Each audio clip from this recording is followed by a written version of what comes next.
Diputar ulangnya peristiwa pencurian 2 tas milik jemaah perempuan yang sedang melakukan sholat asar di salah satu masjid yang berada di Ganus, Palembang untuk mengetahui ciri pelakunya. Pencurian yang terekam kamera pengawas itu memperlihatkan 2 pelaku dengan 1 sepeda motor berhenti di halaman masjid. Kemudian salah satu pelaku masuk ke ruangan masjid dan mencuri 2 tas jemaah perempuan saat posisi sedang sujud, kemudian kabur. Akibat peristiwa ini, korban pencurian kehilangan telepon genggam dan uang tunai. Mereka sholat asar, sujud yang ketiga mungkin kan, nah dia pelaku datang ambil tas yang di depan dan di belakang, jadi 2 buah tas yang hilang.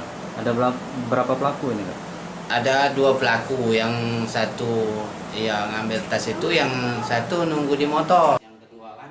Pengurus rumah ibadah akan melaporkan pencurian tersebut ke polisi berbekal rekaman CCTV tersebut. Reski Oktora, Muklas Diferensial, Kompas TV, Palembang.